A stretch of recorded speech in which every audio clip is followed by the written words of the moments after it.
Hello everyone, welcome back the brain builder book. तो कैसे हैं आप सब? उम्मीद करता हूं कि आप सब ठीक होंगे। फ्रेंड्स, आज की वीडियो काफ़ी ज़्यादा इंपॉर्टेंट रहने वाली है उन कैंडिडेट्स के लिए, उन एस्पायरेंट्स के लिए, उन जवानों के लिए जो अपकमिंग कम्पिटिटिव एग्जाम के लिए प्रिपरेशन करें। लेकिन स्पेशली अगर हम बात करें, अगर आप Jammu and Kashmir police constable exam 2026 के लिए तैयारी करें तो ज़रूर आपके लिए आज की वीडियो काफ़ी ज़्यादा इंपॉर्टेंट रहने वाली है। आज की इस वीडियो में हम JNK पुलिस कांस्टेबल एग्जाम का जो लेटेस्ट JK SSB का पैटर्न है, उस पैटर्न के बेस्ट पे आज JNK पुलिस कांस्टेबल एग्जाम के लिए लेक्चर नंबर 25 डिस्कस करने जा रहे हैं।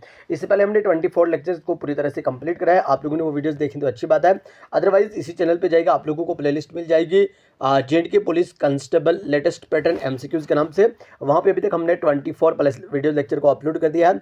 आप लोग इन तमाम वीडियो लेक्चर को 2x यदि हाई स्पीड में वॉच करके अपने नॉलेज को बूस्ट करके और एग्जाम में अच्छे खासे मार्क्स लाने के लिए प्रिपेयर हो सकते हैं। फिलहाल के लिए आज अपना लेक्चर नंबर 25 रहने वाला है। आई वीडियो को स्टार्ट करने के लिए, लेकिन इससे पहले कि अगर अभी तक आपने चैनल को सब्सक्राइब और वीडियो को लाइक नहीं करा है तो जल्दी से फटाफट से कर लीजिएगा, और साथ ही साथ बेल आइकन पे भी एक पैरा से क्लिक जरूर करेगा। और अगर अभी तक आप लोगों ने भाई JNK पुलिस कांस्टेबल का व्हाट्सअप ग्रुप ज्वाइन नहीं करा है, या आप लोगों ने एक्सपेक्टेड और एग्जाम ओरिएंटेड क्वेश्चंस के PDF परचेज नहीं करे, तो जल्दी से फटाफट से आप लोग 9103742196 पे मैसेज करके इंपॉर्टेंट और एक्सपेक्टेड क्वेश्चंस के PDF के साथ साथ व्हाट्सअप ग्रुप में ऐड हो सकते हैं, जहां पे आपको फुली प्रॉपर गाइडेंस के साथ, प्रॉपर स्ट्रेटेजी के साथ और प्रॉपर कंसिस्टेंसी के साथ सारा मटेरियल भेजा जाता है। फिलहाल के लिए आइए आज की इस वीडियो को स्टार्ट करेंगे। और याद रखिएगा, आप सभी कैंडिडेट्स को व्हाट्सएप ग्रुप में बेहतरीन, शानदार, जबरदस्त तरीके से तैयारी करवाई जाती है। घबराने की कोई बात नहीं, इसके लिए हमने कोई ढेर चार्ज नहीं रखा। एक छोटा सा मिनिमम सा प्राइस रखा होता है, जिसको पे करने के बाद हर एक पोर्ट से पूरा स्प्रिंट PDF लेकर आप उठा सकते हैं। और याद रखिएगा, इसके लिए कोई ढेर चार्ज नहीं रखा है, एक छोटा सा मिनिमम सा प्राइस रखा होता है, जिसके जरिए हर एक पोर्ट से पूरा स्प्रिंट लाभ ले सकते हैं। फिलहाल के लिए क्वेश्चन नंबर 1 की बात करें, याद रखिएगा वन लाइनर क्वेश्चन तो जरूर है, लेकिन हर एक क्वेश्चन के साथ साथ आपको बेस्ट एक्सप्लेनेशन प्रोवाइड करी जाती है, जो आपके एग्जाम के लिए काफ़ी ज़्यादा इंपॉर्टेंट हो जाते हैं। क्वेश्चन नंबर 1 की बात करें, who built the Banihal cart road. आपसे पूछा गया कि भाई बनिहाल कार्ट रोड किन के द्वारा बिल्ट करी गई। अगर आपको भी करेक्ट आंसर आता तो साथ साथ आप भी कमेंट बॉक्स में करेक्ट आंसर लिखते रहें। उससे ये होता है कि आपको अपनी प्रिपरेशन का कहीं ना कहीं पे आइडिया जरूर हो जाता है। और वीडियो के एंड पे आप अपना टोटल स्कोर भी जरूर बताइएगा, आज के इस वीडियो में से, आज के सेशन में से, आज के इस लेक्चर में से आपने टोटल कितने क्वेश्चन का आंसर करेक्ट करा। हम बात कर रहे थे बनिहाल कार्ट रोड की। गुलाब सिंह, रणबीर सिंह, प्रताप सिंह और हरि सिंह। तो राइट आंसर यहाँ पे हो जाएगा option C, that is Pratap Singh. याद रखिएगा, प्रताप सिंह के ही द्वारा बनिहाल कार्ट रोड को बिल्ड करा गया। Most important and expected question, okay. और अगर हम बात करें प्रताप सिंह की, तो इन्हीं के टाइम में इन्हीं के द्वारा बैगर सिस्टम को भी एबलिश करा गया। ये पॉइंट अभी तक का फेवरेट पॉइंट है JK SSB exams point of view से, ठीक है। याद रखिएगा, काफ़ी बार पूछा भी जा चुका है। नेक्स्ट क्वेश्चन की बात करें, क्वेश्चन नंबर 2। हालांकि थोड़ा सा ये आप कह सकते हैं भाई करंट अफेयर के रिलेटेड नहीं है, क्योंकि 2023 वाला है, लेकिन अभी तक JK SSB के पेपर्स को एनालिसिस करने के बाद 2 से 3 बार पेपर में ये पूछा जा चुका है। Which state UT is the host of the Khelo India winter game 2023? Sikkim, Arunachal Pradesh, Nagaland और जम्मू एंड कश्मीर। तो राइट आंसर हो जाएगा यहाँ पे option D, that is Jammu and Kashmir, ठीक है। याद रखिएगा, option D is correct answer. हाँ, 2023 वाली जो खेलो इंडिया विंटर गेम थी, वो जम्मू एंड कश्मीर के गुलमर्ग टाउन में हेल्ड करी गई, ओके। याद रखिएगा, और कब? फरवरी 2023 में। Dihang pass is located in which state of India? आपसे पूछा गया है दिहांग पास इंडिया की कौन से स्टेट में लोकेटेड है। अगर आपको भी करेक्ट आंसर आता तो साथ साथ आप भी कमेंट बॉक्स में करेक्ट आंसर लिखते रहें। उससे ये होता है कि आपको अपने प्रिपरेशन का कहीं ना कहीं पे आइडिया जरूर हो जाता है, ओके। जल्दी से बताइएगा भाई, दिहांग पास कहाँ पे है, दिए गए ऑप्शंस के related. Most important question, Nagaland, Sikkim, Arunachal Pradesh और पंजाब। तो राइट आंसर हो जाएगा यहाँ पे option C, that is Arunachal Pradesh. याद रखिएगा, दिहांग पास की बात करें तो दिहांग पास है अरुणाचल प्रदेश में, ठीक है। Dihang pass is located in the north eastern state of Arunachal Pradesh. It connect Arunachal Pradesh with Myanmar, ठीक है। एक इंपॉर्टेंट पॉइंट यहाँ पे आप लोग याद रखिएगा कि भाई दिहांग पास की बात करी जाए, दिहांग पास अरुणाचल प्रदेश की स्टेट में तो लोकेटेड है, नॉर्थ ईस्टर्न साइड में, लेकिन दिहांग पास की बात करी जाए, ये अरुणाचल प्रदेश को कनेक्ट करता है म्यांमार से। ये आपको स्टेटमेंट बेस्ड में पूछा जा सकता है, ठीक है। पहला स्टेटमेंट आपको दिया जाएगा, ये अपना दिहांग पास कौन से स्टेट में लोकेटेड है, ठीक है। ये आपसे कहा जाएगा कि भाई Dihang pass is located located in Assam या राजस्थान या सिक्किम, इस तरह से अब आपको स्टेटमेंट करेक्ट बताना है। तो अगर आपको करेक्ट आंसर का पता हो कि दिहांग पास अरुणाचल प्रदेश में, तो आप बिल्कुल स्टेटमेंट को करेक्ट कर पाएंगे। दूसरा स्टेटमेंट हो सकता है आपसे पूछा जाए कि भाई Dihang pass connect Arunachal Pradesh with Myanmar, है ना। अगर आपको कंफर्म होगा तो आप जरूर उसे करेक्ट करके आएंगे। The elevation of Dihang pass is more than 4000 metre. तो ये इवाल्वेशन भी इसका आप लोगों को जरूर याद होना चाहिए, आपको एग्जाम में काम आएगा। ओके, नेक्स्ट क्वेश्चन की बात करें, question number 4, which article of the Indian constitution states the directive principle of state policy on promotion of international peace and security. जल्दी से बताएगा, मोस्ट इंपॉर्टेंट है और डायरेक्टिव प्रिंसिपल वाला टॉपिक आपके सिलेबस में सेपरेटली तरीके से मेंशन करा हुआ टॉपिक है, जिसे हम क्या कहते हैं, डीपीएसपी। ठीक है, DPSP, directive principle of state policy. जल्दी से बताएगा, promotion of international peace and security ये कौन से आर्टिकल के अंडर आता है? Article 18, article 51, article 32 are none of this. अगर आपको भी करेक्ट आंसर आता हो तो साथ साथ आप भी कमेंट बॉक्स में करेक्ट आंसर लिखते रहें। उससे ये होता है कि आपको अपने प्रिपरेशन का कहीं ना कहीं पे आइडिया ज़रूर हो जाता है। बहरहाल क्वेश्चन नंबर 4 की बात करें तो ऑप्शन बी यदि आर्टिकल 51 इज राइट आंसर। तो याद रखिएगा, आर्टिकल 51 की बात करें ना, आर्टिकल 51 की बात करें तो इसमें promotion of international peace and security, एक इंपॉर्टेंट पॉइंट याद रखिएगा। आप बहुत सारे कैंडिडेट्स यहाँ पे कहेंगे कि सर आपने हमें पढ़ा है कि भाई आर्टिकल 51 के अंडर डायरेक्टिव ये अपना आता है, सॉरी फंडामेंटल ड्यूटीज़ आती हैं, लेकिन मज़े से याद कर लीजिएगा, अगर हम बात करें आर्टिकल 51 की, आर्टिकल 51 के under directive principle of state policy के promotion of international peace and security के बारे में बात करी गई है। जबकि आर्टिकल 51A की बात करें तो आर्टिकल 51A में फंडामेंटल ड्यूटीज़ के बारे में बात करी गई है, जिसका कंसेप्ट इंडियन कॉन्स्टिट्यूशन ने USSR दैट इज़ रशिया के कॉन्स्टिट्यूशन से लिया है। ओके, और आर्टिकल 18 की बात करें ना, आर्टिकल 18 और आर्टिकल 32 ये दोनों के दोनों फंडामेंटल राइट्स के रिलेटेड हैं।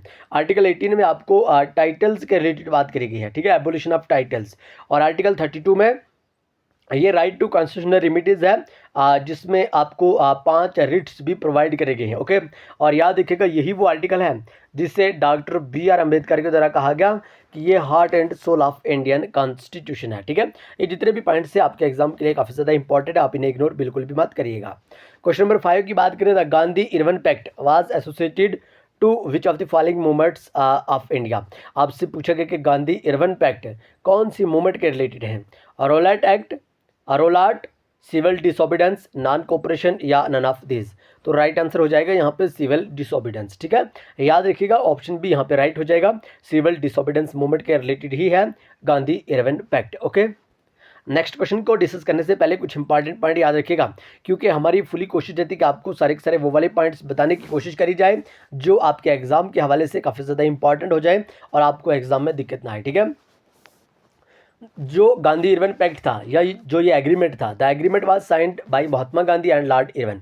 पहला पॉइंट, ये स्टेटमेंट बेस्ड आपको पूछा जा सकता है। ठीक है, पहला पॉइंट आपको याद रखना होगा, महात्मा गांधी और लॉर्ड इरविन के दरमियान एक पैक्ट साइन करा गया, एक एग्रीमेंट साइन करा गया, जिसे हम क्या कहेंगे, गांधी इरविन पैक्ट। ठीक है, और जो ये पैक्ट है ना, ये 5 मार्च 1931 को साइन हुआ। ठीक है, ये डेट भी आप लोग जरूर याद रखिएगा। इसी टाइप के क्वेश्चंस रहते हैं जो आगे जाके आपके एग्जाम के लिए स्टेटमेंट बेस्ड बन जाते हैं और आपको वहाँ पे दिक्कत आती है। ठीक है, तो ये छोटे मोटे पॉइंट याद रखिएगा तो आपको कोई भी दिक्कत नहीं आएगी।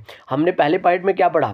पहले पॉइंट में हमने पढ़ा कि जो गांधी इरविन पैक्ट है वो महात्मा गांधी और लॉर्ड इरविन के दरमियान हुआ। ठीक है, देखिए हमारी कोशिश रहती है कि आपको बड़ी सिंपल, सादा, सहल, आम और फेम सी लैंग्वेज में समझाने की कोशिश करी जाए ताकि आप लोगों को अच्छे से समझ आ जाए और कहीं पे कोई भी दिक्कत ना आए। ठीक है, हमने पहली बात करी गांधी इरविन पैक्ट के रिलेटेड कि ये महात्मा गांधी और लॉर्ड इरविन के दरमियान साइन हुआ।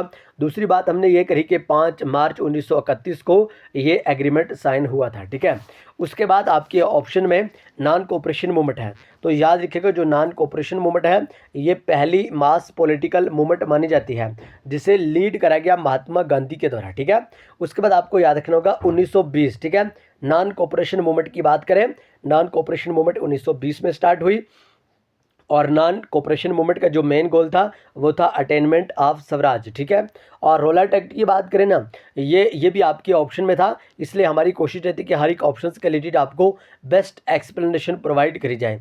और रोलैट एक्ट की बात करें तो भाई 6 फरवरी 1919 और 1919 13 अप्रैल 1919 की बात करें, जलियांवाला बाग मैस्कर भी हुआ था, आप सभी कैंडिडेट जानते होंगे।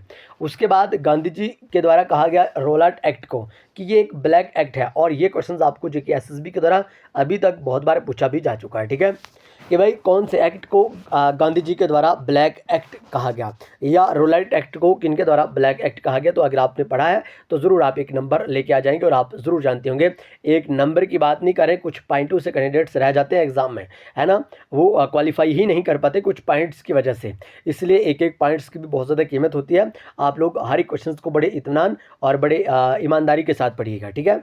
लॉर्ड चिलम्सफोर्ड की बात करिए, पहले सॉरी ये was the British viceroy during the Rowlatt act, ठीक है।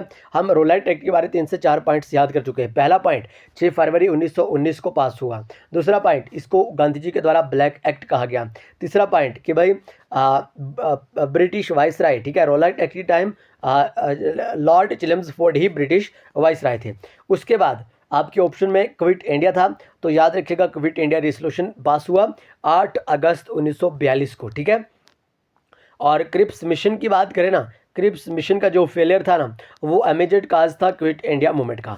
ये सारे के सारे पॉइंट्स इंपॉर्टेंट है। आपको लगता होगा कि भाई सर ने जहाँ से कहीं से उठा के लाए आए ये सारे के सारे क्वेश्चन, लेकिन याद रखिएगा इसमें बड़ी मेहनत लगती है, ये पीडीएफ्स बनाने में बड़ी मेहनत लगती है। लाने के तो हम 100, 200, 500 एमसीक्यूज भी आपके लिए लेके आ जाते हैं, लेकिन हमें वही वाला लाना है जो कि क्वालिटी कंटेंट माना जाता है, ठीक है। कचरा जमा नहीं करना है, आपको एक्सपेक्टेड और इंपॉर्टेंट ही क्वेश्चन आपके लिए यहाँ पे प्रोवाइड करने हैं। क्वेश्चन नंबर 6 को डिस्कस करने से पहले आप लोग पीडीएफ परचेज करने के लिए या जेएंडके पुलिस कांस्टेबल के व्हाट्सएप ग्रुप में ऐड होने के लिए इस नंबर पे मैसेज कर सकते हैं। आप सभी कैंडिडेट्स के लिए कुछ टाइम के लिए ऑफर हमने डिस्काउंट वाला रखा हुआ, ठीक है, और ये कुछ ही टाइम के लिए वैलिड रहता है, उसके बाद एक्सपायर हो जाता है। क्वेश्चन नंबर 6 में आपसे कहा गया कि lunar lake is situated in this state of, जल्दी से बताइएगा लूनर लेक कहाँ पे है, महाराष्ट्र, वेस्ट बंगाल, तेलंगाना और उड़ीसा। तो राइट आंसर हो जाएगा यहाँ पे option A, that is Maharashtra. तो लूनर लेक कहाँ पे है भाई, लूनर लेक कहाँ पे है, लूनर लेक है महाराष्ट्र में, ओके। और ये लार्जेस्ट फ्रेश वाटर लेक की बात करी जाए, लार्जेस्ट फ्रेश वाटर लेक अपने वुलर लेक को माना जाता है, ठीक है, जो जम्मू एंड कश्मीर में लोकेटेड है। लार्जेस्ट सैलाइन वाटर लेक की बात करी जाए, चिल्का लेक है जो उड़ीसा में है। हाईएस्ट लेक की बात करी जाए, चुलामू लेक है जो कि सिक्किम में है। लार्जेस्ट आर्टिफिशियल लेक की बात करी जाए, गोविंद बाला पंटसागर है जो कि उत्तर प्रदेश में है। और largest inland saline water lake की बात की जाए, सांबर लेक है जो कि राजस्थान की है। ये हम वही वाले पॉइंट्स लिखते हैं जो आपके एग्जाम के लिए काफ़ी ज़्यादा इंपॉर्टेंट होते हैं, आप इन्हें इग्नोर बिल्कुल भी मत करिएगा। क्वेश्चन नंबर 7 की बात करी जाए, विच of the following dams is located इन कर्नाटका। भाई कर्नाटका के अंदर कौन सी डैम लोकेटेड है, जल्दी से बताएगा। Tungabhadra dam, Gandhi Sagar dam, सेरिसेलियम dam या नन ऑफ दिस। तो राइट आंसर यहाँ पे हो जाएगा option A, that is Tungabhadra dam.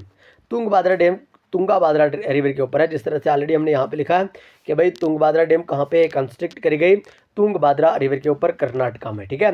और कर्नाटका की बात करें ना, कर्नाटका में 5 नेशनल पार्क है, 23 वाइल्ड लाइफ सेंचुरीज हैं, ठीक है। और इसकी कैपिटल है बेंगलुरु, ऑफिशियल लैंग्वेज है यहाँ की कनाडा। और सेरिसेलम डैम आंध्र प्रदेश में लोकेटेड है, क्योंकि ये आपके ऑप्शन में इंक्लूड था इसलिए हमने ये भी लिख दिया कि सेरिसेलम डैम आंध्र प्रदेश में लोकेटेड है। आप व्हाट्सअप चैनल को जरूर ज्वाइन कर लीजिएगा और टेलीग्राम चैनल को, हालांकि टेलीग्राम पे कुछ दिनों के लिए आज से बैन लगा दिया गया है, लेकिन उसके बाद आपको डेली बेसिस पे इंपॉर्टेंट फ्री वाले क्विजेस प्रोवाइड कर जाएंगे। बाकी व्हाट्सअप चैनल की लिंक इसी वीडियो के डिस्क्रिप्शन में आपको मिल जाएगी, आप ज़रूर ज्वाइन करके रखिएगा। In which state is Ranthambore national park located. अब आपसे पूछा गया है कि कौन से स्टेट में रांथमबोर नेशनल पार्क लोकेटेड है, जल्दी से बताएगा। हिमाचल प्रदेश, राजस्थान, पंजाब या उड़ीसा। तो राइट आंसर यहाँ पे हो जाएगा option B, that is Rajasthan, okay. Rajasthan की बात करें तो राजस्थान में है लूनी रिवर। राजस्थान की बात करें, राजस्थान में है सांबर लेक।